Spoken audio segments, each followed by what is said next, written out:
मैं समझा कि ऐसा कोई रास्ता बन रहा होगा, यार हम नहीं कर पाए, मुस्तकीम कर लिया है तो बड़ी खुशी की बात है। लेकिन जब नीचे पड़ा तो वो जहाँ बच्चे पेशाब करते थे वो रास्ता बना रहे, जो आज कोई काम का रास्ता नहीं है वो रास्ता बना रहे।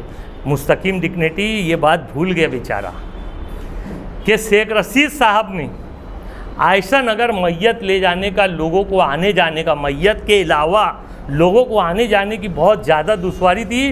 वहाँ पैसा खर्चा करके अपने जेब का उन्होंने वहाँ रास्ता निकलवाया। वो क्या बोले, तुम तकलीक, वो एक नई तकलीक है, वो एक नया रास्ता निकला, इसको बोलते तकलीक। उससे कोई तकलीफ ही नहीं है तो तकलीफ कैसी? अब वो रास्ते से किसी को कोई तकलीफ ही नहीं है तो तकलीफ कैसी? दूसरी बात, 80 फुटी रोड, इसाक सेठ जर वाले के सामने एजाज भाई बाजू में बैठे हुए। एजाज भाई भी उस वार्ड के मेंबर थे, मैं भी उस वार्ड का मेंबर था। हम दोनों ने मिल के वहाँ 80 फुट का रास्ता निकाले। क्या बोलते उसको, तकलीफ। ये एक तकलीफ थी। तुम देख लो, आज जो रास्ता पहले था वो बंद हो गया, वो मस्जिद बनने की वजह से वो रास्ता बंद हो गया। हमने 80 फुट का रास्ता निकाल दिया, इसको बोलते तकलीफ। जिससे लोगों की थी तकलीफ, हमने उसको तकलीफ करे। और मैं ये मेरी मेंबरी की बात बता रहा, दाऊद सेठ कंपाउंड के बाजू में जो आपको डामर का रोड दिखता है ना कि बड़ा अच्छा बना है, वो रोड हमने बनवाए, मैंने बनाया, शेख रशीद साहब से फंड लेके बनाया। वो रास्ता प्राइवेट है, दाऊद सेठ की ज़मीन पे, दाऊद सेठ परिवार की ज़मीन पे वो रास्ता बना हुआ है। बहुत मेहनत करके उन लोगों से विनती करके वो बेचारों ने रास्ता दिया, आज तक उनको पैसा नहीं मिला। वो रास्ता बनाया, उसकी ये तकलीफ, बहुत ज़्यादा तकलीफ में लोग थे, इतने कीचड़ में जाते थे, हमने उसकी तकलीफ की है। ये रास्ते की बात हो गई। अब डैम की और पानी की बात करते हो, वो तो बहुत ज़रूरी है भैया। हमने ठहराव किए, जैसे शेख रशीद साहब चुन के हम लोग आए, शेख रशीद साहब मेयर बनने के लिए कोई सौदा नहीं किए थे। मैं आपके माध्यम से और पहले भी बहुत मरतबा बोल चुका हूँ कि शेख रशीद साहब ने मेयर बनने के लिए कोई सौदा नहीं किया, इसलिए कि सौदा वो होता जब अचानक आदमी मेयर बनने की बात करता, जैसे नबी अहमद। किसी को मालूम नहीं था कि नबी अहमद चुन के आएगा या चुन के आने बाद वो मेयर का टिकट फॉर्म भरेगा। ऐसा कोई आदमी आता तो ये होता कि यार उसने सौदा करके आया होगा। शेख रशीद साहब ने 6 महीना पहले डिक्लेयर कर दिए थे, मैं इलेक्शन लड़ूंगा और मेयर बनूंगा, और अल्लाह ने उनको बनाया मेयर। तो इसमें सौदे की क्या बात है? अगर दबाड़ी को पानी देने की बात थी या किसी से मुआहदा था या नहीं था, मुझे मैं बाखुदा ये सब बातें जानता नहीं, और ये बात हुई नहीं जिसकी लोग आज बात करते हैं। वो दादा भूसे साहब ने क्या तकरीर में बोले और कुछ बोल देंगे तकरीर में, तो वो मुझे मालूम नहीं, लेकिन ऐसी सब बातें गलत है। इसलिए कि वो शेख रशीद जिसने गिरना डैम का पानी लाया, कोई माई के लाल लीडर ने, मालेगांव शहर के किसी भी माई के लाल लीडर के ये ज़रूरत नहीं थी कि वो कम से कम ये काम करता। ये जो काम था गिरना डैम स्कीम का, वो शब्बीर सेठ चाहते थे कि गिरना डैम का पानी इधर आवे और उसको पाए तकमील तक पहुंचाने का काम शेख रशीद साहब ने किए। ये बोलते तलवाड़ा डैम मालेगांव महानगर पालिका का डैम है, और वो डैम 200 एकड़ ज़मीन पे बना है, और गिरना डैम कई हज़ार एकड़ ज़मीन पे बना है। और ये ज़मीन पे बना है, वो पहाड़ों के बीच में बना है। अगर पहाड़ तक भी पानी आए तो भर सकता है और टिक सकता है। ये ज़मीन के लेवल के ऊपर पानी होता ना, ये ज़मीन के लेवल के ऊपर पानी होता तो वो पानी छलक के गिरने लगता। और यही बात थी कि वो पानी जब छलकता था तो वो वहाँ पे एक बाढ़ बनी हुई है, दीवार बनी हुई है, वो दीवार से पानी गिरने लगता था। तो ये होता था कि डैम छलक गया, जिसे बोलते हैं ना, बड़े बड़े अखबार की सुर्खियाँ बनती है कि डैम छलक गया। तो वो छलक गया तो कैसे छलक जाता? वो दीवार पे तो पानी जब गिरने लगता तो इसका मतलब ये होता डैम छलक गया। तो वो जब छलकता था डैम ना, तो एक के खेत में भी जाता था पानी। आज ये बात समझ लो, ये जो बात बोली जाती ना कि निहाल साहब ने अपने दौर में एक को नौकरी देके ज़मीन लिया और वसी किया डैम को, वसी कुछ नहीं किए निहाल साहब ने, कोई डैम को वसी नहीं किए। मैं जवाबदारी से बोल रहा हूँ, कागज़ साथ में रख के बोल रहा हूँ। नहीं मुस्तकीम ने, आसान ने आ जाना बात कर लेना, या पहले जाके मालूमात तो ले ले कि उनके वालिद मोहतरम ने क्या किए। ये जब डैम छलकता था तो दीवार से भी पानी जाता था और एक सेती वाले के, एक किसान के खेत में भी जाता था। वो किसान बार बार तकरार करता था प्रांत को, कलेक्टर को, गवर्नमेंट को और उस टाइम की म्यूनसिपालिटी को कि यार मेरे खेत में पानी आ जाता, पूरा खेत का नुकसान हो जाता, तो ये पानी आना बंद करो। अब पानी आना बंद करो बोले तो इसको कैसे बंद करेंगे? उसकी ज़मीन के ठीक बाजू से हमारा खड्डा था डैम का। अब ये हुआ कि वहाँ पे दीवार उठाओ तो दीवार उठाई नहीं जा सकती थी। अब करना क्या चाहिए? तो वो एक उसी की ज़मीन की किनारे का हिस्सा मान लो 2.25 एकड़, जवाबदारी से बोल रहा हूँ, ये बोलते ना डैम वसी कर दिए, डैम वसी कर दिए।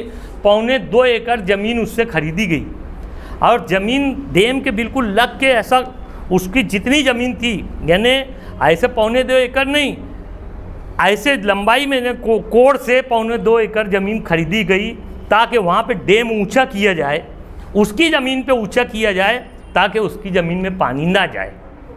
इसके लिए 2.25 एकड़ ज़मीन खरीदी गई और उसके बदले में उसको नौकरी दी गई। और नौकरी देने के टाइम पे जब नौकरी देने की बात आई तो उसमें ये हुआ कि किसके हाथ से सर्टिफिकेट उसको दिया जाए। उस टाइम पे निहाल साहब महापुर थे, तो उनके हाथ से वो लेटर दिया गया। इसमें निहाल साहब ने कुछ नहीं किए। ये 2.25 एकड़ खरीदने में भी निहाल साहब ने कुछ नहीं किए। खलील भाई, मेरे पास प्रूफ है, वो प्रूफ के बिना पे बोल रहा हूँ। इस पर याकूब अब्दुल सत्तार साहब की साइन है, याकूब अब्दुल सत्तार की साइन है। इसने वो ठहराव किया था कि वो ज़मीन ली जाए और उसका नाम है, ये देखो उसका नाम है पांडुरंग, ये देखो उसका नाम है पांडुरंग। इसके लड़के को नौकरी दी जाए, ऐसा ठहराव है, और नौकरी देने का काम वहाँ का कमिश्नर करे, ऐसा इस पर लिखा हुआ है। याकूब सेठ का ठहराव है कि वो नौकरी देने का काम जो है, ज़मीन तो ले ली जाए लेकिन वो कमिश्नर को दिया जाए वो पावर, ताकि वो नौकरी देने लेने का काम कमिश्नर का है। कोई मेयर का, किसी भी ज़माने में कोई मेयर का काम नहीं रहता था। तो ये प्रूफ है। और देखो इस पर तारीख लिखी हुई है 29/1/2001। अब बताओ 29/1/2001 को निहाल साहब न मेंबर थे न मेयर थे। ये देख लो, तारीख देख लो, और ये कागज़ तुम भी निकाल सकते, मैं कोई घर पे छाप के नहीं लाया। उसके बाद वो ज़मीन लेने के बाद वो ज़मीन को ऊंचा किया गया, सिर्फ इतना ही किया गया कि उसके खेत में पानी ना जाए। हमारा कुछ पानी बच जाएगा ऐसा कुछ भी नहीं है। हमारा पानी तो ये दीवार से जाते ही, आज भी जब ओवरफ्लो हो जाएगा, डैम जब छलक जाएगा तो ये दीवार से गिरता ही गिरता है। कल भी गिरता था लेकिन उसके खेत में जाता था, तो उसकी खेती बचाने के लिए मालेगांव महानगर उस टाइम की म्यूनसिपालिटी ने वो ऊंचाई बढ़ाई उसकी, ताकि पानी उधर न जाए। कब न जाए? जब डैम छलक जाए। जब ऐसा नहीं कि ऐसे भी जा रहा था पानी तो बहुत ज़रूरी था रोकना उसको, वो जब छलक जाता था जब पानी जाता था। तो ये जो है ये बोगस बात है बिल्कुल।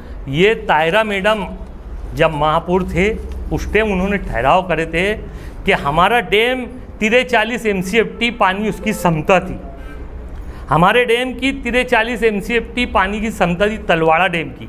उसको 100 एकड़ सेती महामंडल की ज़मीन खरीदने का हमने ठहराव किया। उसका लेके गए वहाँ पे गवर्नमेंट के पास, हमने उसको पाठ पुरावा करे और गवर्नमेंट ने हमको, तायरा मैडम महापुर रहते हुए, वो हाथ में दिए कागज़ कि ठीक है हम तुमको ये सेती महामंडल जो होती है शायद गवर्नमेंट की होती है, तो गवर्नमेंट बोले हम देने को तैयार है।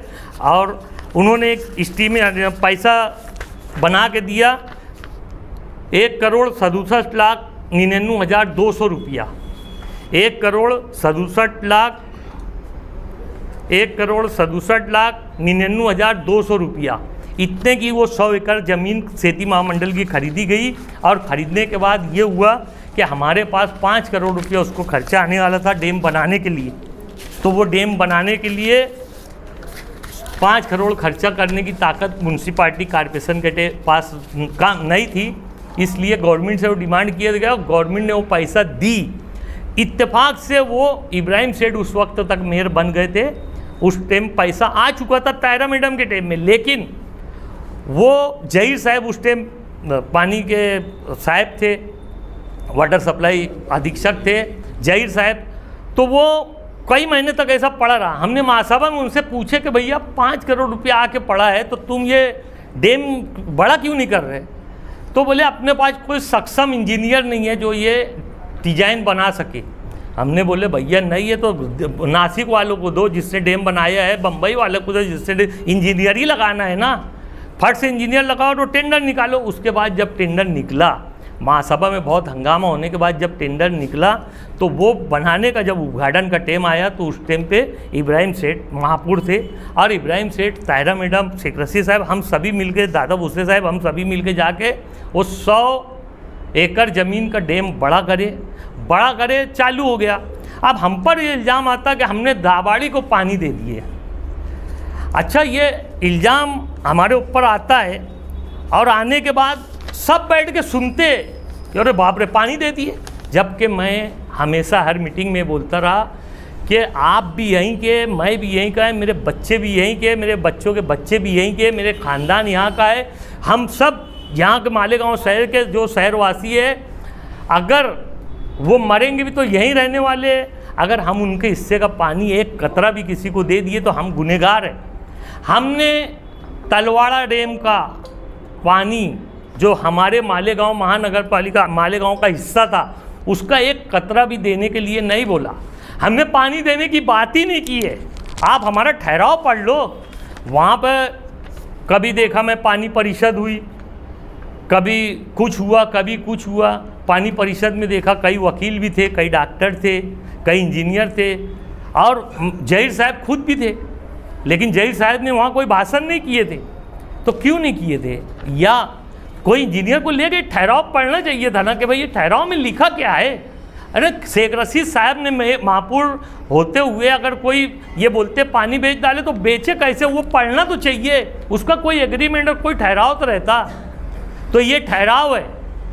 मैं आपको इसके PDF फाइल बना के देता हूँ, ये ठहराव की PDF फाइल बना के देता हूँ। आप लोग से मेरी रिक्वेस्ट है कि ये मालेगांव शहर के हर वो आदमी तक पहुँच जाए आप लोगों के माध्यम से, ताकि जो शेख रशीद साहब या हमारे ऊपर ये इल्ज़ाम आता है कि भाई हमने पानी बेच डाले, हमने कोई पानी नहीं बेचे, एक बूंद पानी हमने नहीं बेचे, एक बूंद पानी। ये कागज़ पे 100 बकौर एक लिखा है, हम बक नहीं रहे, लिखा बता रहे हैं। हमने सिर्फ ठहराव जो किया है वो अगर गवर्नमेंट 50 MCFT मंजूर करती है तो वो पानी हम हमारे डैम में रखेंगे और रखने के बाद दाबाड़ी को देंगे, ऐसा ठहरा हुआ है, ना कि हमारे हिस्से का पानी हम दाबाड़ी को देंगे। हमने गवर्नमेंट से डिमांड की है कि अगर 50 MCFT पानी गवर्नमेंट देगी तो उसको हम हमारे डैम में रखेंगे। हमने ये वादा किए कि हम हमारे बर्तन में उनका पानी रखें, क्योंकि उनके पास उनका कोई डैम नहीं है। नहीं तो वो अगर पानी मांगने जाते गवर्नमेंट से कि हमको 50 MCFT पानी दो, तो गवर्नमेंट उनसे पूछती तुम्हारा डैम कहाँ है जिसमें वो पानी रखेंगे, या हम कहाँ से छोड़ेंगे वो पानी। तो वो लोगों का ये दाबाड़ी वालों की ये तमन्ना, ये ख्वाहिश थी कि तुम्हारे डैम में हमारा 50 MCFT पानी रखने का तुम एक ठहराव दे दो, ताकि ये ठहराव बता के हम गवर्नमेंट से 50 MCFT पानी मंजूर कर लें। और हमने ठहराव बना के दे दिया। तो ऐसा अंदेशे वाला ठहराव नहीं करने का था, फिर ऐसा लोग बोलते हैं। कैसे अंदेशे वाला? कि ये पानी दूसरे को क्यों देना, वो ज़्यादा ले लिया, कौन जवाबदार रहेगा? ये बात मीडिया में बैठ के बोलने से बेहतर है कि डैम पे जाके देखना चाहिए, वहाँ मीटर लगा हुआ है। और पानी जब हमारा 300 MCFT छोड़ा जाता ना, तो हमको सिर्फ 80 MCFT पानी हमारे डैम में आता। 300 MCFT छोड़ने के बाद कितना हमारे डैम में आता? 80 MCFT। यानी पानी या तो ज़मीन सोख लेती, या तो कोई बावड़ी भर लेता, कोई खींच लेता, वो इसमें से डैम में से नहीं, वो नदी में से जब वो छोड़ा जाता, जब वो पानी डैम से छोड़ा जाता, चंकापुरी हरनबाड़ी जहाँ से वो पानी आता है, वो जहाँ से छोड़ा जाता वहाँ से यहाँ तक आए तक के इतना पानी लॉस हो जाता और हमको 80 MCFT पानी मिलता है। तो हम वो भी लॉस का इसमें उदाहरण दिए कि वो लॉस जो है, जैसे हमारा 300 का 80 हो जाता तो ऐसा 50 का भी 20 हो जाएगा। उनका ये भी आरोप है कि तो हम ये बात का ख्याल रखते हुए ये ठहराव किए हैं और वहाँ मीटर लगा हुआ है। अब मीटर जिसको देखना है वहाँ जाके देख ले, और मीटर नहीं लगाए तो वो आके कमिश्नर से शिकायत करे। मैंने कल मालूमात लिया तो उनका बोलना ऐसा था कि हमने जो उनको पानी दिया उसके पानी पट्टी हमने ले ली उनसे, लेकिन पानी पट्टी अगर उनका 50 MCFT मंजूर हुआ है तो तुम पानी पट्टी ले सकते, नहीं तो पानी देना गुनाह है। तो ये हमने ठहराव करे। कमिश्नर ने देखो एक बहुत अच्छी बात है कि मुस्तकीम डिक्शनरी पहले तो बोलता था पानी बेच डाले ऐसा ठहराव किए। जब आप समझ में आया कि ये 2023 में कमिश्नर ने एग्रीमेंट किया है 2023 में 13 जून 2022 को तो हमारी मेंबर ही ख़त्म हो गई थी। यहाँ कोई मेयर, कोई स्टैंडिंग चेयरमैन और कोई मेंबर नहीं रह गया। तो ये 23 में कैसे क्या एग्रीमेंट हो गया, इसका भी इल्ज़ाम हमारे सर कि वो ठहराव नहीं करते तो ये स्टाम्प नहीं होता। अभी वो नहीं रहते तो फिर हम पैदा कैसे होते हैं? अगर मेरे ठहराव कुछ और लाते हैं, एग्रीमेंट कुछ और करते हैं। हाँ, देखो ये बात बिल्कुल सही बात बोले। बेवकूफ़ आदमी की मिसाल दी, अभी तुम फिर भी उसकी मिसाल दे रहे तो ठीक है। अगर वो बोलते हैं कि ठहराव कुछ होता कुछ है, विषय आता कुछ है और हो जाता कुछ है, तो एकदम जैसा कि जैसा विषय आया, ये देखो ये ठहराव है आप लोग के सामने है, आप लोग समझ लो। ये ना कोई बेवकूफ़ बोले तो मैं सुनो। देखो विषय जो आया ये 4 लाइन का है। विषय जो आया ये 4 लाइन का है। उसके बाद ठहराव लिखा गया, देख लो कितनी लाइन है भाई साहब। तो आप बोलो कि जैसा ठहराव आया, विषय आया वैसे ही छाप दो, तो वैसे ही छाप देना क्या? इसको ठहराव बोलते क्या? ठहराव ये आता कि भाई फला चीज़ फला को देना है तो इतना ही लिख के आएगा। अब हम भी बोलना फला को दे दो, हो गया ये। ऐसा नहीं है। क्यों देना भाई? हमारी जवाबदारी है। हमसे भी कल पूछा हो सकता, गवर्नमेंट पूछ सकती, कमिश्नर पूछ सकता, तो हम उसको लिखते कि देखो वो परेशान है, उसकी ज़रूरत है और वो हमको इसका पैसा दे रहा है, तो इसलिए वो चीज़ देने में हरकत क्या है, हम ये लिखते। अब वो बोले कि यार ये विषय आया तो और ये लिखे गया, तो ये कोई बात है? ये तो बच्चों जैसी बातें हुई। ये बच्चों जैसी बातें हुई कि अब विषय ये आया और 4 लाइन का आया और 50 लाइन लिख डाले। अभी लिखना पड़ता, वो बताना पड़ता, हमको जवाब देना है ना। इसमें नीलेश भगवान आयरे और सकाराम भिकाराम घुड़के, ये अनुमोदन है सकाराम भाऊ का और सूचना है नीलेश भगवान आयरे। तो ये ठहराव में हमेशा 2 ही लाइन का विषय आता और लिखा जाता 50 लाइन में जो इम्पोर्टेंट बात ठहराव नहीं।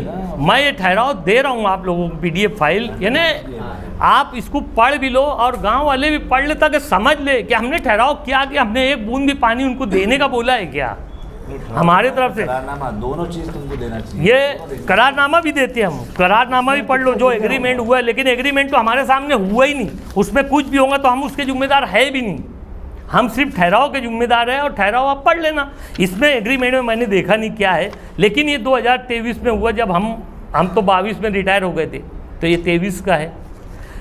यहाँ पर तमामी लोगों को ये बात बता दूँ, यानी ये बात ज़्यादा लंबी हो रही है, इसलिए मैं आप लोगों के माध्यम से बता दूँ कि तलवाड़ा डैम का पानी सिर्फ और सिर्फ मालेगांव वालों को तलवाड़ा डैम का पानी मिला होता, चाहे 2 दिन आड़े मिलता है 3 दिन आड़े मिलता, तो 4 महीने से ज़्यादा चला नहीं होता हो। अगर 4 दिन आड़े से ही मिले तो 4 ही महीना चलने वाला पानी है वो। शेख रशीद साहब की हिकमत अमली थी, उनकी सोच थी, उनकी वसी सोच थी, जिन्होंने गिरना डैम का पानी मालेगांव को लाया है और मालेगांव के लोगों को आज वो गिरना डैम का पानी मिल रहा है। इसलिए हमको 1 दिन आड़े से अभी जब अंदेशा लगा कि भाई बारिश कम होने वाली दिख रही है, तो उसको 2 दिन आड़े किया गया, 3 दिन आड़े किया गया है। और अल्लाह करे बारिश कल से अगर हो जाती है तो फ़ौरन आने लगेगा, और नहीं तो हो सकता तुम तलवाड़ा डैम की तो बात छोड़ दो, अगर बारिश नहीं हुई खुदा ना खास्ता तो हमको तो 1 महीने में भी पानी नहीं मिलेगा। 2-2 डैम रखते हुए भी हमको 1 महीने में पानी नहीं मिलेगा। अगर पानी नहीं रहेगा हमारे डैम में तो मिलेगा कहाँ से पानी? तो ये सब झूठी बात है। आप सवाल जवाब तुम कर सकते। अभी सदर बल्दिया के पहले नहीं, हाँ नंबर से बोल रहे हैं। आपका नाम लेकर कहा कि असलम अंसारी और शकील यानी बेग जहाँ चिल्ला पुकार करते वहाँ थोड़ी होना यकीनी है। इस बात का सिर्फ मैं 1 मिनट और आसिफ साहब यहाँ आए वहाँ मामला खत्म, फिर आगे क्या होता है बोले अखबार वालों को बताया ही नहीं जाता। मैं सिर्फ मतलब वो जो उन्होंने बोला हम दोनों का नाम लिया, हाँ। मैं सिर्फ 1 लफ्ज़ में उसको जवाब दूंगा। चोरों को नजर आते हैं सारे चोर, चोरों को नजर आते हैं सारे चोर, ये मेरा जवाब है उसका। शकील भाई ये जवाब नहीं। नहीं अच्छा और सुनो भाई भाई साहब। नहीं वो हमको जो बता रहे हैं कि हम जब जाते हैं तो तोड़ी तबाड़ी के हिसाब से जाते हैं, तो इसका मतलब हम चोरी करते हैं। मलेरिया के मलेरिया भाई क्या मतलब चोरी, कोई भी तरीके की चोरी, मलेरिया, सुनो मलेरिया असलम भाई जरा मुझे बोलने दो, कोई भी तरीके की चोरी है ना, जो चोर होता है ना तो उसको सब चोर नजर आती है, समझ लो। मलेरिया नहीं की तो साबित करना ऐसे कागजात के साथ केस दर्ज करो ना। अगर हम चोर है तो हमारे खिलाफ में एफआईआर दर्ज करो, सबूत दो वहां पर, हमको जेल में डालो। क्यों नहीं करते? सिर्फ जबान चलती है, जबान, मलेरिया नहीं रहती है। मलेरिया की जो बात बोले अभी अपने साहब आपने, मलेरिया की जो दवा तक का सैंपल था वो टेस्टिंग को भेजा गया, हम हमारे घर में चेक करने नहीं लाए। अब टेस्टिंग क्या हुई ये तो कोई भी आम आदमी भी जाके पूछ सकता कि टेस्टिंग में निकला क्या, उसमें फॉल्ट तो था या नहीं था, ये आम आदमी भी पूछ सकता। और हम क्या लोगों को अब बताएंगे क्या क्या उसमें क्या आया क्या नहीं आया? अगर हम खामोश बैठे तो आप समझ लो क्या आया उसमें, और नहीं तो आप लोग जाके ये बात कमिश्नर से पूछो कि जो सैंपल भेजा गया था टेस्टिंग के लिए वो टेस्ट हो कि क्या आया, वो बोगस दवा थी कि अच्छी दवा थी। दूसरी बात, अभी मैं हालांकि दूसरे लोग ने उसके पहले बोले थे, मैं एजाज बेग साहब की बात बाद में बोलना चाहता था, लेकिन जब खलील भाई ने आप छेड़ी दिए तो सुनो। एजाज बेग साहब की बातों का जवाब देना मैं उचित नहीं समझता, वो एक बेवकूफ़ आदमी है, मैं आप जवाबदारों के सामने बोल रहा हूँ। वो बोलते मैं 5 टेम में चुन के आया, 25 साल हो गया, हमको तो 3 ही साल हुए, यानी 15 ही साल हुए, 3 बार चुन के आए।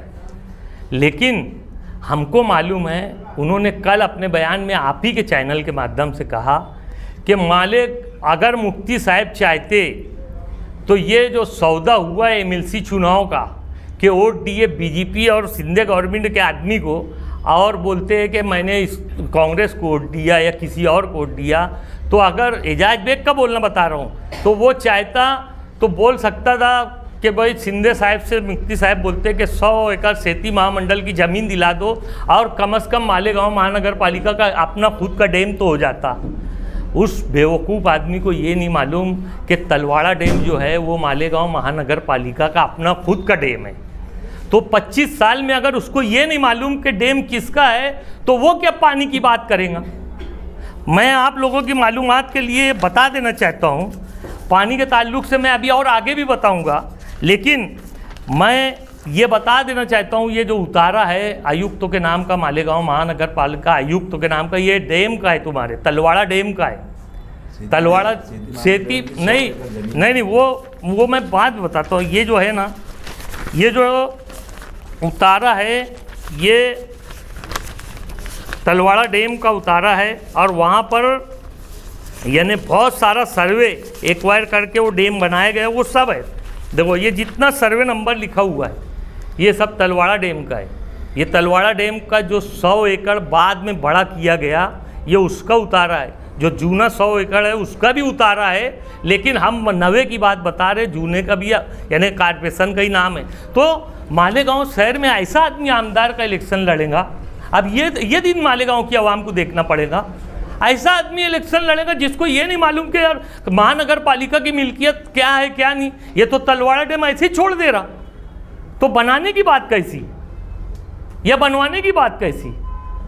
तो आप लोग के माध्यम से मैं कागज़ के साथ, और ये खुली किताब है, तुम जाकर उतारा निकाल सकते हो, आप जाकर किसी से भी पूछ सकते हो मालेगांव महानगर पालिका में कि तलवाड़ा डैम।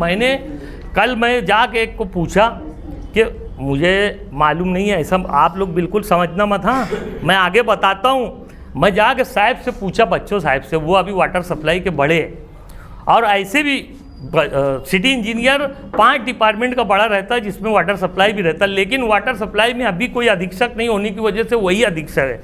उनसे मैंने पूछा, बच्चों साहब ये तलवाड़ा डैम किसका है? बोले अपना है। वो ऐसा टेढ़ा मुँह करके बोले क्या असलम भाई ऐसा सवाल पूछ रहे? बोले अपना है। मतलब क्या सबूत है तुम्हारा है?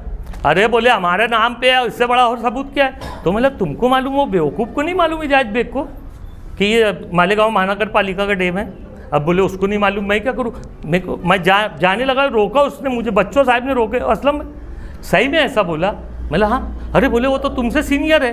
अरे मतलब सीनियर जूनियर से कुछ नहीं होता, ये लगन की बात है, ये लगन की बात है कि जो टीवी बनाता ना भैया, जो कंप्यूटर बनाता ना, तो उसमें कई हज़ार वायर आते, लेकिन जब तुम लेके जाएंगे ना तो बराबर पकड़ लेता कि ये वायर में खराबी है। क्यों? कि उसका इंटरेस्ट रहता उसमें, उसको बनाने का इंटरेस्ट रहता। वैसे हमारा भी इंटरेस्ट है, हमको मालूम है मालेगांव महानगर पालिका की कौन कौन सी इमारत और कौन कौन सी मिल्कियत है। अब एजाज बेग को नहीं मालूम, जो आज बात करते हैं असम्बली इलेक्शन लड़ने की, उस बेचारे को मालूम नहीं कि तलवाड़ा डैम महानगर पालिका का है। एजाज बेग की बात का ये जवाब मेरा हो गया। शान हिंद और मुस्तकिम डिग्निटी की बात ले लो। पहले तो एक बात बोलता मैं कि एक पोस्ट तो चल रही है हमारे व्हाट्सएप पे कि कोई नया रास्ता एजाज होने वाला है, जैसा क्या होने वाला है? अरे इतनी गाड़ी उड़ती मुझे नहीं आती। हाँ, एजाज होना, कोई नया रास्ता जैसा अभी मोदी सरकार और आप लोगों के माध्यम से ये बात शहरवासियों को पहुंचाना चाहता हूं। हम लोग पहुंचाना चाहते हैं कि ऐसी जो भी बातें हैं कि किसी का कोई काम रोक रहा है, ये सब बिल्कुल गलत और बेबुनियाद बात है। आप लोगों को मालूम होगा कि 2-4 दिन पहले मुफ्ती इस्माइल साहब ने एक प्रेस कॉन्फ्रेंस लिया और उसमें ये बोला कि भाई हमने बहुत सारे काम मंजूर किए हैं और उनके अपोजिशन के लोग यानी हमारी पार्टी के अलावा किसी ने वो भी टेंडर भरे और उनका टेंडर बिलो था और टेंडर बिलो होने की वजह से वो कोर्ट गए, ऐसा मुफ्ती साहब का बोलना है। मेरे को एक बात ये समझ में नहीं आता कि बिलो टेंडर किसको बोलते हैं, ये मुफ्ती साहब को शायद मालूम नहीं। बिलो टेंडर उसको कहा जाता है जो एस्टीमेट से कम रेट में बनाने को तैयार है और टेंडर रास्ते का चलता आदमी भर नहीं सकता, कोई भीख मांगने वाला आदमी टेंडर भर नहीं सकता, कोई लीडर टेंडर भर नहीं सकता। टेंडर वही आदमी भरेगा जिसके पास लाइसेंस हो, इंजीनियरिंग का लाइसेंस हो, गवर्नमेंट से मंजूरी का लाइसेंस हो, जो जीएसटी भरता हो,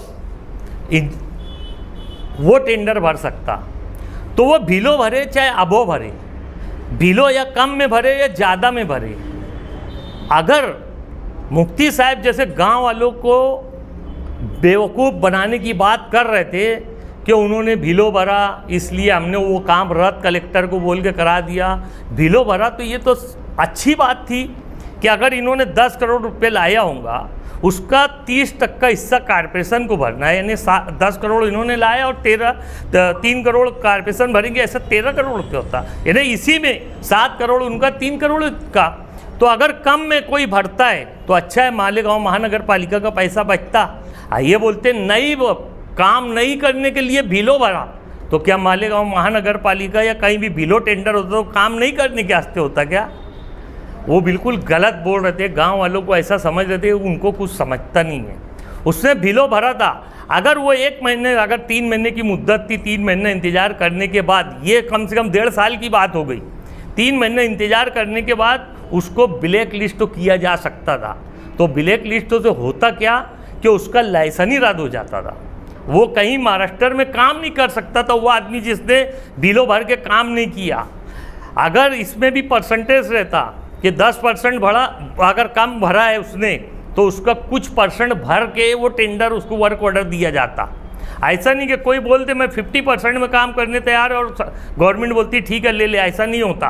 अगर उसने 50% बोला कि मैं कम में काम करूँगा तो उससे वर्क ऑर्डर होने से पहले 10% पैसा भराया जाता, 20% पैसा भराया जाता कि ठीक है इतना पैसा भर दे और उसके बाद तू वर्क ऑर्डर बना ले, ताकि तू भागा तो कम से कम ये पैसा भी रहेगा। काम तो जाहिर सी बात है, वो भागने के बाद दूसरा आदमी फिर से टेंडर निकलेगा, भर देगा। तो ये बात मुफ्ती साहब की सरासर गलत है कि कोई काम रोकने के लिए बिलो टेंडर भरा। मुफ्ती साहब खुद टेंडर भरे थे और वो अभाव भरे थे, एस्टीमेट रेट से ज़्यादा में भरे थे। अब जब देखे कि कोई दूसरा टेंडर आ गया बिलो वाला, तो वहीं पे समझ में आ जाता, टेंडर खोलने से पहले ये बात समझ जाती। कब समझती? जब 3 टेंडर भरना ही पड़ता पहले टाइम में। अगर चौथा टेंडर आ गया तो समझ लो कि चौथे टेंडर वाले ने कम भरा है, क्योंकि उसको मालूम है कि कंपटीशन होने वाला है, इसलिए अपन कम भरेंगे तो ही अपने को मिलेगा। तो वो डिपॉजिट भर के ज़्यादा में नहीं लेता, वो कम भरता। और ये टेंडर कमेटी को या लीडर जो भी होता या जो लोग भी टेंडर में इंटरेस्ट रखते उनको समझ जाता कि चौथा टेंडर आया, इसका मतलब किसी ने कम में भरा। और वही बात लेके, यानी टेंडर खुला नहीं था, वैसे ही मालूम पड़ा चौथा टेंडर आया है तो जाहिर सी बात है भिलो आया, वो कलेक्टर पास पहुंच जाए और कलेक्टर को बोल के कि वहाँ काम की ज़रूरत नहीं है, वो काम को रद्द करा दिए। अच्छी बात है, करा दिए। हालांकि वो ये जो बात बोल रहे हैं कि भाई टेंडर भिलो भरे, काम करने का इरादा नहीं था, इसलिए हमने ऐसा करे वैसा करे। मुफ्ती साहब झूठ फसाद मत बोलो। मालेगांव वालों को भी अभी टेंडर उंडर ज़्यादा समझने लगा। जब से 2007 से हम लोग आए ना बॉडी में, तो ये टेंडर पेंडर सब ज़्यादा समझने लगा यहाँ के सभी कारपोरेटरों को और गांव की आवाम को, कि ये अभी बिल्कुल धोखेदायक बातें मालेगांव शहर की आवाम बिल्कुल सुनने उनने वाली है नहीं। आप ठेका ले रहे थे और आपका ही सब ठेका है, और आपका अगर ठेका नहीं है, जो भी तुम्हारे साथ हुसैन अंसारी हो या जो भी हो, वो लोग टेंडर लेते हैं तो उसका परसेंट आपको देते हैं। और ये उंगली सिर्फ आपकी तरफ नहीं उठ रही, जो भी लाता है बजट, जो फंड लाता है वो कमीशन लेता है। हमको इससे इनकार नहीं है, हमको काम से मतलब है, गांव वालों को काम से मतलब है। उधर तुमको क्या कमीशन लेना है लेते बैठो, लेकिन कमीशन की बात तुम्हारी थी कि वो चौथा टेंडर भिलो आ गया, तुमको कमीशन देने वाला नहीं रहेगा, इसलिए कि वो भिलो में काम तो पहले ही कर रहा, उसके बाद तुमको कमीशन कैसे देगा। इसलिए ये बात थी। वो मुफ्ती साहब ने बहुत सारी बात बताए, उस पर अंडरग्राउंड गटर की बात बताए। पहले तो अंडरग्राउंड गटर की बात, आप सब पत्रकार लोगों को मालूम है कि अंडरग्राउंड गटर में क्या क्या हुआ। पहला टेंडर आया, आसिफ भाई ने कई जगह बताए, पहला टेंडर 2 आया, जबकि पहले टेंडर में 3 आना चाहिए जब टेंडर खोला जाता। हालांकि बड़े टेंडर में कानून ऐसा है कि 2 पे भी खोला जाता, लेकिन 2 टेंडर आया, वो 42% अभाव था। टेंडर से 42% ज़्यादा था, यानी 500 करोड़ 499 करोड़ यानी म्हणजे 500 करोड़ का टेंडर था, तो उससे 42% ज़्यादा है, तो उसको कमिश्नर ने रद्द कर दिया और फिर से रिकॉल किया। रिकॉल करने के बाद 4 टेंडर आया। देखो ये 4 टेंडर की बात मैं आप लोगों को बता चुका हूँ। उसमें 4 टेंडर आया, उसमें समझ में आ गया कि भाई ये किसी ने भिलो भर दिया। अब जब भिलो भर दिया तो उस पर मालेगांव के लीडरान जो है, जो ठेके में इंटरेस्टेड थे, वो लोगों ने वो ये कोशिश की कि भाई जो 4 आया है तो अपना 2 जो अपनी पार्टी है उसका मंजूर कर दो, और 2 भिलो वाली पार्टी है उसको रद्द कर दो। कोई वजह हो ना हो उसको रद्द कर दिया गया, 2 को रद्द कर दिया गया और 2 को वैध बताया गया, यानी उसको पात्र बताया गया। 2 टेंडर पात्र और 2 को रद्द कर दिया गया, ये बोल के कि तुम्हारे पास ये कागज़ नहीं है, वो कागज़ नहीं है, ऐसा बोल के उसको रिजेक्ट कर दिया गया। 2 टेंडर जो आया, वो 2 टेंडर को जब खोला गया तो उसमें 22%, यानी जो सबसे कम रेट जिसका था वो 22% था।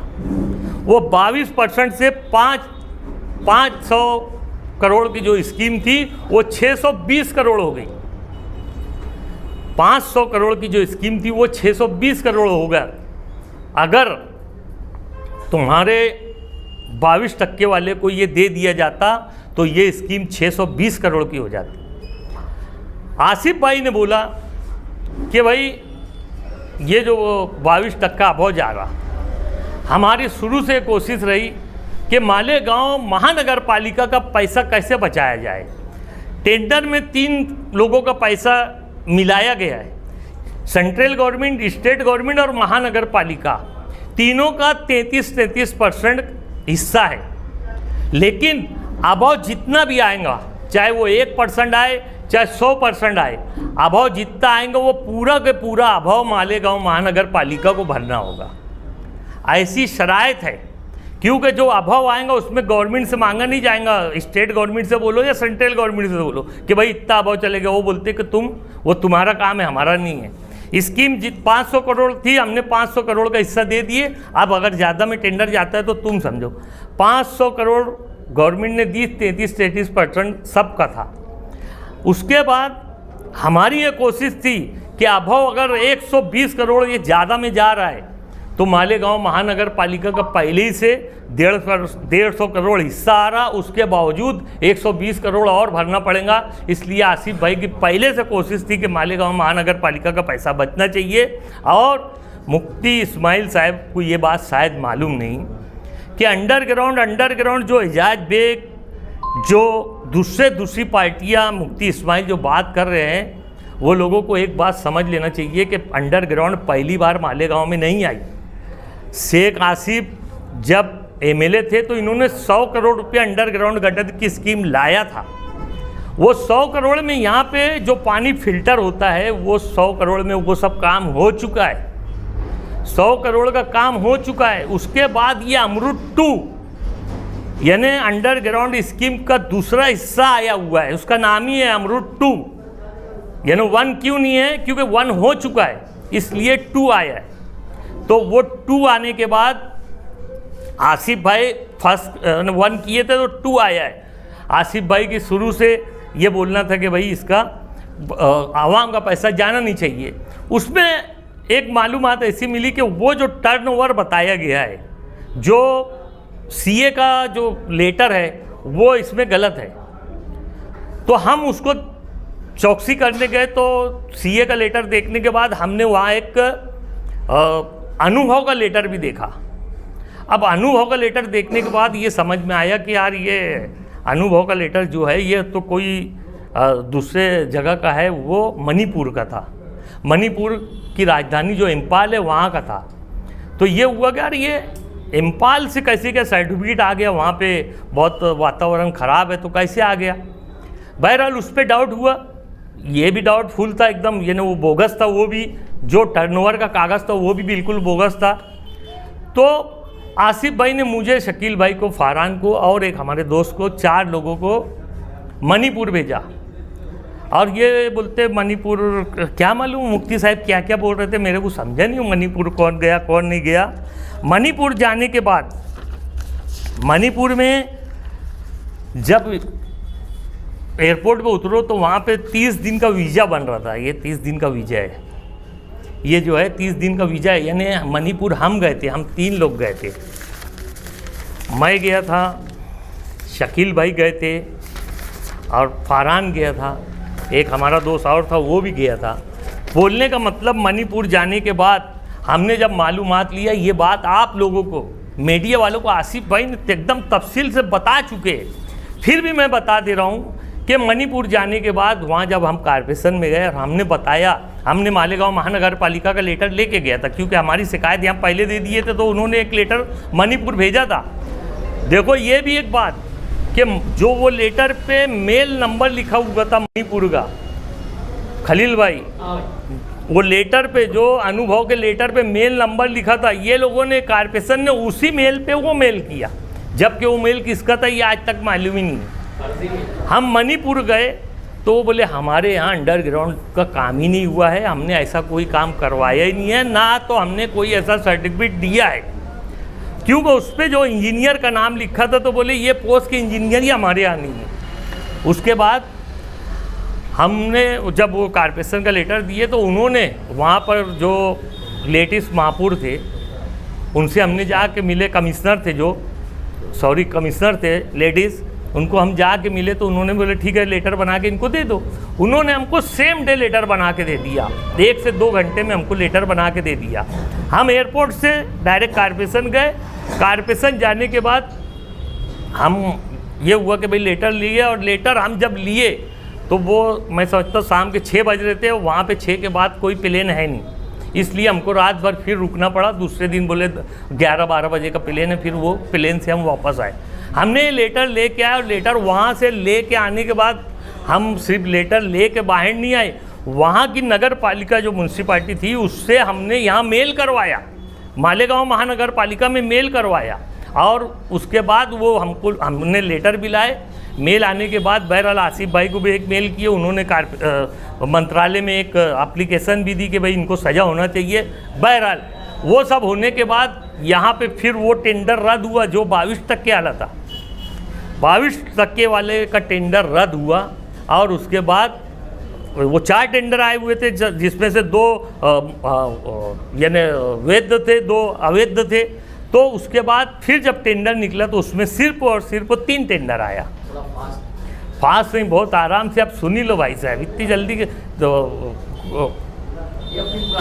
ये बातें तो अरे ये बातें हो चुकी, वो हराम अभी मेरे मुंह से कुछ मत निकालो। जब वो बोल रहे तो बोलना था कि काय को ये पंचायत बता रहे भाई साहब, ये पंचायत हो चुके ले, तुम्हारा ये काम था यार भाई। हम बार बार एक एक बात भी होती तो मीडिया वालों को बताते, तो इसके हस्ते बताते कि बार बार हमारी कहानी सुनो, उनको सुनो, हमारी सुनो, उनकी सुनो। जब हम बता दिए थे पहले, हर एक एक बात बताया मीडिया लोग के सामने, तो उनको बोलना चाहिए था कि ये कहानी बंद कर भैया, ये रोज़ सुन रहे हम। और हम तो कागज़ बता रहे हैं, हम गए थे, हम लाए, हम करे, उसके बाद भी वो बेचारे सुना रहे और तुम भी सुन रहे और गाँव वालों को ही सुना रहे। नहीं, मेरी बात कब, मेरी बात का बुरा मत मानना। उनका आरोप ये है हाँ। कि आज जो गहरीकरण का काम हो रहा है, हाँ, क्या वो सही है कि दुरुस्त है? क्या आप उसको दुरुस्त मानते हैं क्या? वो काम दुरुस्त तो हो रहा, ना दुरुस्त तो हो रहा। सुन लो मेरी बात, आपकी ओर से कोई मुखालफत की ओर इसके लिए सवाल उठ रहे हैं। मेरी बात सुन लो। वो काम दुरुस्त, मुखालफत वो लोग करेंगे जो इंजीनियर रहेंगे, जिनको अंडरग्राउंड का काम समझेगा। नहीं असलम भाई, वहीं से आगे बढ़ो ना, जहाँ तक पहुँचे, फिर वहाँ लेटर आया, आप थोड़ा आगे जल्दी से बोलो। लेटर वहाँ आया। मैं सबकी बात का जवाब दूंगा। मैं आज बैठा हूँ और ये सब लोग बैठे, सबकी बात का जवाब देने के लिए बैठे हैं। तो वो लेटर आने के बाद वो टेंडर रद्द हुआ। रद्द होने के बाद नया टेंडर निकला तो उसमें 3 टेंडर आया। 3 टेंडर आने के बाद ये 2 टेंडर आया शायद, या 3 आया। बहरहाल उसका जो सबसे कम रेट का टेंडर था वो 9 टक्के का था। तो ये हुआ कि हमने उसका भी लेटर दिए कमिश्नर साहब को कि 9 टक्के आया है साहब, 9 टक्के से देना मत, नहीं तो इस पर भी 500 करोड़ का 9 टक्का बोले तो बहुत ज़्यादा पैसा होता। तो कमिश्नर साहब ने उससे वाटाघाटी करी। वाटाघाटी करने के बाद शायद उसने 6% अभाव में ये टेंडर है। लेकिन ये दिखने में अभाव है, कमिश्नर साहब का ऐसा बोलना था कि ये दिख रहा अभाव, लेकिन ये एस्टिमेट रेट है। क्योंकि टेंडर जब निकला, जब उसका जो रेट था आज उससे ज़्यादा हो गया, इसलिए हमने ये नेगोशिएशन के लिए भेजा है गवर्नमेंट तरफ। गवर्नमेंट से आया है मंजूरी कि भाई ये टेंडर अब 6% भी है तो ये एस्टिमेट रेट के इसमें आता है, इसलिए उसको। तो हमने जो मणिपुर जाके आसिफ भाई की जो कोशिश से ये सब काम किए, उससे 620 करोड़ का टेंडर अभी मेरे ख्याल से 8-10 करोड़ का ये गया है। यानी हमने उसमें 92 करोड़ रुपया बचाया है। मालेगांव महानगर पालिका का, मालेगांव शहर की आवाम का 92 करोड़ रुपया बचाया है। ये बात का भी हमने मीडिया पे ऐलान करे। आज यह और बात है कि कोई इल्ज़ाम हमारे ऊपर डाल दे रहे कि हमारा है उसमें, जबकि उसमें मालेगांव के लीडर जो आसिफ भाई के मुखालिफ लोग हैं उनका वो कंपनी थी। मैं वो भी नाम बता सकता हूँ, और नहीं तो वो लीडर लोगों ने, आप तुम लोगों को बताना चाहिए कि असलम अंसारी ने नाम बताना, मैं नाम भी बताऊंगा कि इसमें कौन कौन से लीडर मुलव्विस थे। हमने इसको भी 9% से बोले कि ज़्यादा हो रहा है, उससे कम करने लगवाए कमिश्नर साहब को बोल के। हम गांव का फ़ायदा कराने, और जब गांव का 92 करोड़ रुपया बचा और अब काम शुरू हुआ, तो ये काम कोई नया नहीं था कि भाई, और हमको ये बात की मालूमात नहीं है, हम कोई इंजीनियर नहीं है कि पाइप कहाँ जाड़ा आएगा, कहाँ बारीक आएगा, कहाँ लेवल कितनी रहेंगी, कहाँ लेवल कितनी नहीं रहेंगी, ये बात का हमको बिल्कुल भी इल्म नहीं है। लेकिन हमने इसके लिए जद्दोजहद करे। इसकी मुखालफत अभी हम कैसे कर सकते, इसकी मुखालफत हम कैसे कर सकते? मुफ्ती साहब ने जो काम मंजूर किया है रोड का, उसमें हमने भी कई रोड मंजूर करे। यहाँ पे मालेगांव महानगर पालिका से शकील भाई ने बोलो, एजाज भाई ने बोलो, आसिफ भाई ने बोलो, असलम भाई ने बोलो, हमने भी अर्जी दे के बोले ये रोड बनाओ, वो रोड बनाओ, वो रोड बनाओ। वो रोड बनाने की बात जब आती, कमिश्नर साहब डायरेक्ट बोलते कि मैंने तो स्टे दिए हुए है। और स्टे इसलिए रोड बना नहीं सकते, तुम रोड और गटर का फंड छोड़ के दूसरे के लिए फंड मांगो, मैं देने को तैयार हूँ। हम खुद भी हैरान हैं कि मालेगांव महानगर पालिका मालेगांव की आवाम को कोई राहत नहीं पहुंचा पा रही है। कमिश्नर साहब का एकदम स्पष्ट बोलना है कि रात में अंडरग्राउंड गटर डाल दो और सुबह रोड बना दो, मैं मना नहीं करता। तो अंडरग्राउंड गटर वो गलत और सही ये कल होते रहेगा, ये कल होते रहेगा, लेकिन कम से कम हमको क्या लेना देना है सही हो रहा है कि गलत हो रहा है। अंडरग्राउंड गटर के जो इंजीनियर है जिन्होंने ये एस्टीमेट बनाया, गवर्नमेंट ने अपने पार्टी से एस्टीमेट बनाया, एमजीपी से एस्टीमेट बनाया है, तो एमजीपी को मालूम है कि कहाँ पाइप जाड़ आएगा, कहाँ बारीक आएगा। पहले 100 करोड़ में भी, पहले 100 करोड़ रुपये जो आया है उससे हमने देखे कि अजीज़ कल्लू स्टेडियम तक के, पवारवाड़ी रोड से अजीज़ कल्लू स्टेडियम तक के पाइपलाइन आई सीमेंट की, वो 18 इंच थी। अब पूरे मालेगांव शहर का पानी उसमें से जाएगा, वो 18 इंच है, तो क्या उससे बड़ा पाइप इधर आएगा क्या? लेकिन फिर भी ये बात मैं आप लोगों के सामने बोल रहा हूँ कि उसकी हमको भी कोई आइडिया नहीं है कि भाई वो पाइप बारीक कितना है, कितना जाड़ा है, कहाँ कहाँ गिरने वाला, ये सब डिजाइन और ये पाइप का माप ये सब एमजीपी ने दी है। किसी मालेगांव महानगर पालिका के भी कोई इंजीनियर और कमिश्नर से पूछेंगे, वो ही बोलेंगे मुझे मालूम नहीं। तो इसका ये मतलब नहीं कि उनको समझता नहीं, लेकिन ये बनाएंगे कोई और दिया है, जो उसका इंजीनियर है उसने बना के दिया है, तो उसमें मैं या कोई भी क्या बोल सकता कि ये गलत है कि सही है। आप जिम्मेदार असलम भाई, आप शहर के जिम्मेदार हैं। जिम्मेदार का ये मतलब नहीं कि मैं इंजीनियर हूँ। गलत हो रहा सही हो रहा इस पर नजर रखना आपका काम है। सवाल ही पैदा नहीं हो रहा, गलत हो रहा क्या गलत हो रहा वो तुम बताओ, तो फिर हम उसके बारे में बोलेंगे ना। प्रेस कॉन्फ्रेंस डन हो जाएगी, पूरी बात तुम करो पहले और जरा फास्ट बोलो और आगे बात बोलो। हाँ। भाई तुम बोलो ये नहीं मुफ्ती साहब की बात बोले तो यही, उन्होंने जो आरोप लगाए तुम पर क्या तुम काम रुकाए, ये बात बोलो जो भाई। यही बात बोल रहा कि जो काम रुकाने की बात है।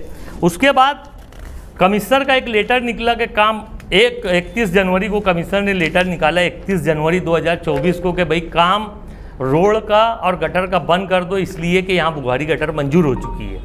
काम उस दिन से बंद हो गया है। हमने कुछ बोल के मुफ्ती साहब का काम रुकवाया नहीं है। उसके बाद अभी 19/7 को एक लेटर निकला है, 19/7/2024 को, यानी मैं समझता हूँ आज से 11 दिन पहले ये लेटर निकला हुआ है। इस लेटर पे कनिष्ठ अभियंता की सही है, जो इंजीनियर होता कारपोरेशन का उसकी सही है, ये कोई बच्चों साहब की सही नहीं है, कोई कमिश्नर साहब की सही नहीं है। तो ये सही कनिष्ठ अभियंता की है और ये साइन का जो लेटर है ये हर उस आदमी को दिया गया जिसने रोड का काम लिया है। तो ये कागज़ पे ऐसा लिखा हुआ है कि मानपा श्री दादाजी दगड़ू भूसे मंत्री साहब के साथ एक बैठक हुई और उसमें उन्होंने बोला काम शुरू कर दो। दादा भाऊ का ये लेटर है, उनके नाम का उल्लेख है कि उन्होंने बोला ये काम शुरू कर दो। मुफ्ती साहब का क्यों नहीं नाम है इसमें? उनको कालजी नहीं थी क्या काम करवाने की? अगर दादा भूसे साहब का इसमें नाम है तो मुफ्ती इस्माइल साहब का नाम क्यों नहीं है ये लेटर पे कि दादा भूसे साहब और मुफ्ती इस्माइल साहब बोले कि भाई काम चालू करो? क्यों उनको काम चालू कराने की यानी तमन्ना और ख्वाहिश नहीं थी क्या? ये चाहते नहीं थे कि मालेगांव शहर में काम हो? तो जब ये बैठक थी, जब ये बोला गया काम शुरू करो, तो जब उनका नाम क्यों नहीं है? ये इंजीनियर ने लिखा है। देखो दो ठेकेदारों का ये लेटर मुझे मिला है और दोनों ठेकेदारों के उसमें दादा भाऊ का उल्लेख है, तो मुफ्ती साहब का उल्लेख क्यों नहीं है? इसलिए कि मुफ्ती साहब चाहते नहीं कि रोड का काम को सियासत करना चाहते, और सियासत ये करना चाहते हैं कि आसिफ भाई ये काम रोक रहे हैं। उन्होंने बोला असलम अंसारी के नाम से आसिफ भाई ने पिटीशन दाखिल करी, जबकि वो पिटीशन नहीं है। ये पत्रकार लोगों ने उनसे सवाल भी करा कि भाई वो पिटीशन नहीं है, वो नोटिस है। पिटीशन बिल्कुल बनेगी, 100% पिटीशन बनेगी। ये जो काम शुरू करने की बात हुई है, तो हमारा बोलना ऐसा है, अंडरग्राउंड गटर जो डाली जा रही है उसको बारीक पाइप पे जाड़ा कराओ, प्लास्टिक का पाइप है लोखंड का कराओ, हमको उससे कोई लेना देना नहीं, हमको उससे कोई लेना देना नहीं। लेकिन आज पेचवर की जो बात करते हैं मुफ्ती इस्माइल साहब, 500 करोड़ में सिर्फ 8 करोड़ रुपया पेचवर के नाम पे मालेगांव, पूरे मालेगांव शहर में। अब बताओ 8 करोड़ रुपये में, 8 करोड़ रुपये में पूरे मालेगांव में पेचवर हो जाएगा क्या? लाइन तो पूरे मालेगांव में गिरना है, उसके बाद पेचवर 8 करोड़ में हो जाएगा क्या? तो ये सब बोलने की बात है कि पेचवर हो जाएगा, ये हो जाएगा। जब पेचवर ही करना है तो नवी रोड तोड़ क्यों रे भैया, फिर नवी रोड बना के फिर तोड़ रहा हूँ उसको, ये कोई अक्लमंदी की बात है क्या? अरे भाई रात में तुम्हारे हिसाब से, तुम्हारे इंजीनियर के हिसाब से पाइप डलवा लो और सुबह रोड बना लो, हमको क्या लेना देना है। लेकिन जैसा वो चाहते हैं वैसा काम तो बहरहाल नहीं होगा, क्यों कि हम बहुत सारी बात इसमें से गुप्त तो रख रहे हैं, जो हमको 25 तारीख को होने वाली मीटिंग में ये बताया जाएगा। हम बताएंगे मालेगांव को कौन गिरोह रख रहा, किसके पास गिरोह रख रहा, जो आसिफ भाई बताने वाले हैं। तो इसमें से बहुत सारी बात हम कट करके रोक रहे, नहीं तो बहुत अच्छी से बताए होते, बहुत तफसील हमको भी मालूम है। मुफ्ती साहब की बातों को अभी ख़त्म करके दूसरे की बात पे आ रहा हूँ मैं। कल एक प्रेस कॉन्फ्रेंस क्या है, वही 5% बंद होना चाहिए, तो यहाँ के गरीब लोग हैं, तो अभी तक के पानी पट्टी बनी नहीं है, वो ये इंतजार में कारपोरेशन वाले के उधर से गवर्नमेंट से कुछ आ जाए या लगाने का कि नहीं लगाने का, तो हम पानी पट्टी बनाएंगे। इसके लिए केयर पट्टी तो निकाल दी उन्होंने, हमारे बोलने के हिसाब से केयर पट्टी निकाल दी पुराने रेट से, लेकिन पानी पट्टी अभी तक नहीं निकली, वो इंतजार में कि शायद गवर्नमेंट इसको कम कर दे। तो अगर इसको थोड़ा ही धकेलने की बात थी, अगर मुफ्ती साहब पैसे में बंधन लेके बैठ जाते तो ये पानी पट्टी 5% कोई बढ़ाया, कैसे बढ़ाया ये छोड़ दो, कोई बेवकूफ नहीं है कि ऐसे ही बढ़ा दिया, मालेगांव बेच डाला और बढ़ा दिया। मालेगांव में फायदे के लिए ही वो स्कीम आई थी, वो स्कीम जो यूआईडी स्कीम थी वो मालेगांव के फायदे के लिए थी। आसिफ भाई ने 168 करोड़ रुपया अगर लाए थे तो ये कोई मामूली रकम नहीं थी। मैं बहुत जवाबदारी से ये बात बोल रहा हूँ कि चाहे जनता दल हो या कांग्रेस हो, उस टाइम की कांग्रेस हो, आज की राष्ट्रवादी, शिवसेना हो, बीजेपी हो या आजाद चुन के आने हो हवाले हो या मुस्लिम लीग हो या समाजवादी हो, कोई भी पार्टी हो, जितने भी नगर सेवक चुन के गए, तो खलील भाई जितने भी नगर सेवक आज तक चुन के गए, तो वो एक लेटर महासभा में दिए नहीं। बहुत बोलते ना कि इसका मेयर था, उसका मेयर था, उसने नहीं कम करा, इसने नहीं कम करा। ठीक है, मेयर ने नहीं कम करा, क्योंकि मेयर नहीं कम करता तो एक यादी देना पड़ती कि महासभा में विषय लो, मुझे बता देना किसी भी नगर सेवक ने उस टाइम से आज तक 2008 से आज तक के बता देना किसी भी नगर सेवक ने कि मैंने महासभा में लाने के लिए लेटर दिया, लेकिन महापौर ने वो रखा नहीं। एक भी मेंबर ने वो लेटर दिया नहीं। एजाज भाई बैठे, सीनियर नगर सेवक शकील भाई बैठे हैं, मैं खुद भी बैठा हूँ, हमने तो कोई लेटर दिया नहीं कि 5% बंद करो और महासभा में विषय दो। अगर किसी ने दिया है तो उसने बता देना, महापौर का नाम लेते कि शेख रशीद खानवादा, शेख रशीद खानवादा, मुझे एक बात बताना, जैसे जनता दल के कल के जनता दल आज समाजवादी के लोग बोलते कि हम बदउनवानी के लिए और दादागिरी के लिए हम इधर गए उधर गए, अभी तुम इधर गए और तुम्हारे उधर जाने इधर जाने से क्या हो गया। शेख रशीद खानवादे भी इल्जाम लगाते, खाली इल्जाम लगाते, आज तक ना तो शेख रशीद खानवादे को एक नोटिस मिली कि भाई ये काम में तुमने बदउनवानी की, और नहीं तो जितना काम शेख रशीद साहब, शेख आसिफ साहब लाए वो बता देना इन्होंने भी, और इनके भी आमदार थे 35 साल, इनके भी वालिद मोहतरम आमदार थे, उन्होंने क्या लाए वो बता देना। एक चीज का मुकाबला नहीं है, एक चीज वो बोलते स्कूल लेके आ गए, आसिफ भाई ने बताया स्कूल तो कमाई का आधार है। शेख रशीद साहब ने स्कूल अपने नाम पे नहीं लाए, और नहीं तो देख लो आज जो रॉयल कॉलेज चल रही है वो उनके जो भी वो ट्रेस्ट तो है उनको साथ में ले जाने वाले, ऐसा बहुत सी कॉलेज है वो साथ में ले जाके परमिशन दिलाने वाले शेख रशीद साहब थे। आज हाजी शब्बीर साहब की बात बता दूं, निहाल साहब एमएलए रहते हुए यहाँ पे हज कमेटी लाने वाले शब्बीर सेठ थे, लेकिन शब्बीर सेठ ने उसकी मंजूरी नहीं ला पाए थे। शेख रशीद साहब जब आमदार बने तो हज कमेटी की मंजूरी लाने का काम शेख रशीद साहब ने किया, 35 साल के एमएलए ने नहीं किया था। एक एक बात बता सकता हूँ, गिना सकता हूँ कि बहुत इल्जाम लगाते हो, एक गुना तो शेख रशीद खानवादे का बताना। असलम भाई, ये जो कोटा है पानी का, हाँ, उसको पूरा करने के लिए क्या 40,000 कनेक्शन मालेगांव में, लेकिन उससे कई ज्यादा कनेक्शन 2 नंबर के, कि वो 2 नंबर के कनेक्शन को 1 नंबर में ला के भी टोटा पूरा किया जा सकता था? नहीं, ये 5% का तुम बोल रहे कोटा पूरा करने का ना टोटल ना नफा के तहत जो एग्रीमेंट है। जो ये देखो अभी कारपोरेशन में हमारी बॉडी खत्म होने के बाद एक ये किया है कि जिसका भी बोगस ना लेना उसको 9,000 की पानी पट्टी दे दे, यानी 1 नंबर हो जाए। 9,000 रुपये की पानी पट्टी दे दे रहे बोगस नल वाले, मालूम पड़ रहा है कि भाई फला का नल बोगस है, उसको पानी पट्टी 9,000 रुपये की दे रहे हैं, वो जो भी एस्टीमेट वगैरह का खर्चा आता है उसका हम मिला के 9,000 रुपये दे रहे हैं, तो वो 1 नंबर में हो गया। लेकिन ना नफा ना टोटा के चक्कर में आप मत पड़ो मालेगांव वालों, मीडिया वालों के माध्यम से मैं मालेगांव की आवाम से बोलना चाहता हूँ, हम ये कोशिश करें कि इसके ताल्लुक से अगर अभी जो गवर्नमेंट का मिजाज बना है, अभी कांग्रेस गवर्नमेंट का ये मिजाज नहीं था, इसलिए ये काम पीछे नहीं हो सका था। लेकिन आज जो गवर्नमेंट है वहाँ पे ये मिजाज है कि कोई भी वो बहुत गिनती की सरकार है, वो गिने चुने आमदार है उनके पास, तो वो सोचते सरकार गिर न जाए ये डर के वो काम कर देते। तो आज मौका है, चाहे दादा भूसे साहब हो या मुफ्ती साहब हो, अगर जाके पैतरी पे बैठ जाएंगे तो 1 सेकंड में ये 5% बढ़ना बंद हो जाएगा। लेकिन ये पैतरी पे जाके बैठेंगे जब, और तब जब शिंदे साहब आने वाले रहेंगे, जब हाँ अभी तो मालूम पड़ जाके मंत्रालय की पैतरी बैठा मेरे नाम से रो रहे हैं, तो ऐसा नहीं, जब मालूम पड़ जाए शिंदे साहब 10 बजे आने वाले तो 9:45 बजे जाके बैठ जाना इन्होंने, हाँ नहीं तो मेरे नाम से रो रहे कि इसने भेजा बम्बई मंत्रालय की पैतरी बैठने के वास्ते।